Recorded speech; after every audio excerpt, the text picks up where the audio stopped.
Hariom sir. Hariom. Sir, उपवास का अर्थ क्या है? उपवास का अर्थ है भगवान के नज़दीक रहना। फिर उसमें आप भगवान का नाम जप कर सकते हो, पूजा कर सकते हो, ध्यान कर सकते हो, कोई प्रेयर बोल सकते हो, प्रार्थना जिसे हम बोलते हैं, या कोई बुक पढ़ सकते हो। पर अगर वो उपवास आप वेट लॉस के लिए कर रहे हैं तो उसका कोई मतलब नहीं है। सर, महाशिवरात्रि व्रत का क्या महत्व है?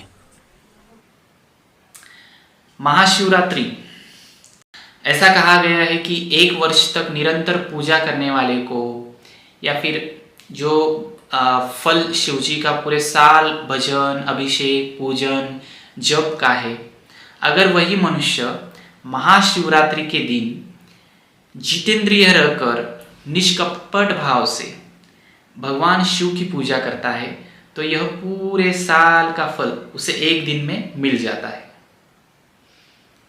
मतलब आपने कभी पूरे साल पूजा, आराधना, ध्यान नहीं किया है, भजन नहीं किया है, पर महाशिवरात्रि के दिन अगर आप जितेंद्रिय रहकर निष्कपट भाव से भगवान शिव की आराधना करते हैं, पूजा करते हैं, व्रत करते हैं, तो यह पूरे साल का जो फल है वो आपको एक ही दिन में मिल जाएगा। सर, जी, महाशिवरात्रि के व्रत में क्या खाना चाहिए और क्या नहीं खाना चाहिए? महाशिवरात्रि के दिन जो व्रत करते हैं उसमें कुछ चीज़ें अवॉइड करनी होती है, और कुछ चीज़ों का हमें ध्यान रखना होता है कि उन्हें ज़्यादा भी नहीं खाना है और बहुत कम मात्रा में भी।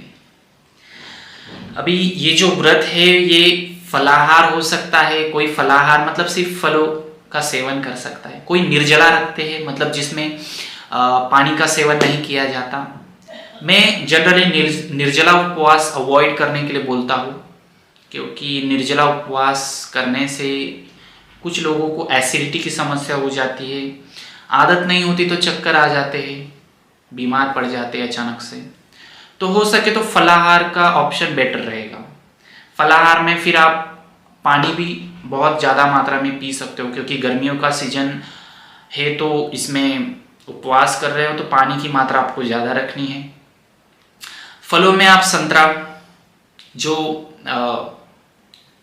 जिस सीजन का फ्रूट्स है, ठीक है, सीजनल फ्रूट्स जिसे हम बोलते हैं, सीजनल फ्रूट्स में आप संतरा, तरबूज, खीरा, अनार, अंगूर, सेब, ये सारे फलों का आप खा सकते हो। और अगर किसी को ड्राई फ्रूट्स खाने हैं तो ड्राई फ्रूट्स का भी सेवन किया जा सकता है। ड्राई फ्रूट्स को भी आप एक दिन पहले पानी में भिगो के रख सकते हो और नेक्स्ट डे उनको आप खा सकते हो।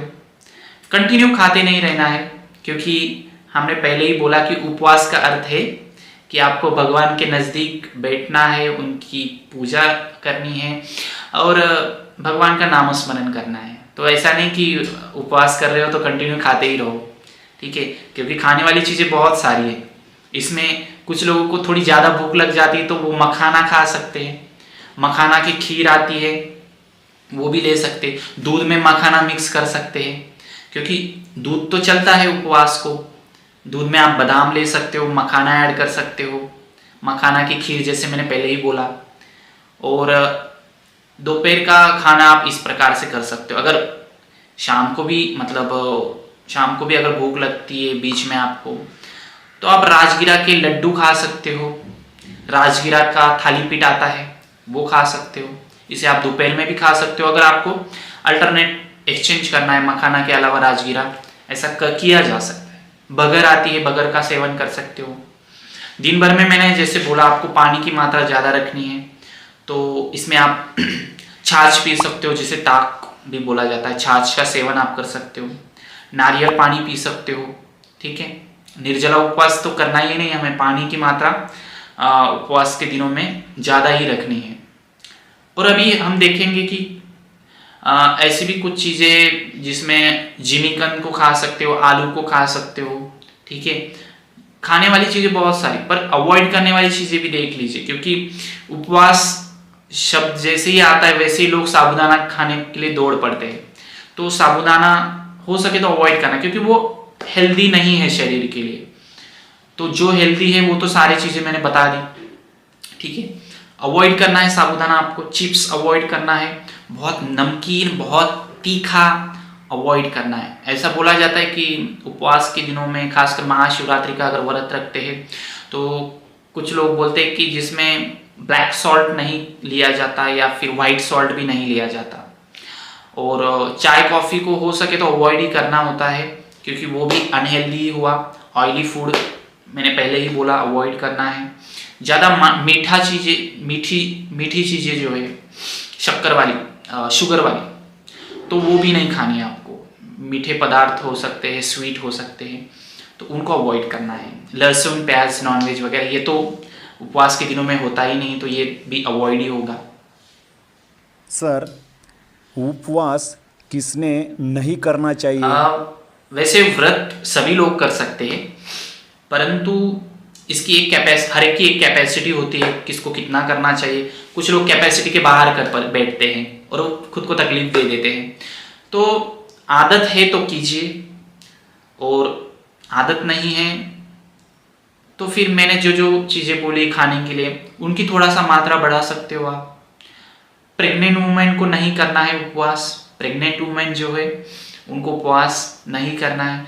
जिनकी दवाइयाँ चालू है, खासकर डायबिटीज़ की हो या फिर बीपी की दवाइयाँ हो, तो उनको भी थोड़ा सा आदत हो तो करें, नहीं तो अवॉइड करें व्रत करना, उपवास करना। छोटे बच्चों को हम ज़्यादातर ना ही बोलते हैं, उन्हें ये जो उपवास की चीज़ें हैं खाने देनी है, उल्टा हेल्दी है ये सारी चीज़ें, पर उनको ऐसा भूखे पेट नहीं रखना है छोटे बच्चों को। तो ये कुछ लोग थे कि जिन्हें उपवास नहीं करना है, जो बीमार है, दवाइयाँ चालू है, प्रेग्नेंट वुमेन है, छोटे बच्चे, इन्हें छोड़ के बाकी सभी लोग उपवास कर सकते हैं। उपवास का बड़ा ही महत्व है, और महाशिवरात्रि के दिनों में उपवास अगर किया जाए तो उसका महत्व मैंने पहले ही क्वेश्चन में आपको बता दिया था। धन्यवाद सर, हमें महत्वपूर्ण जानकारी देने के लिए।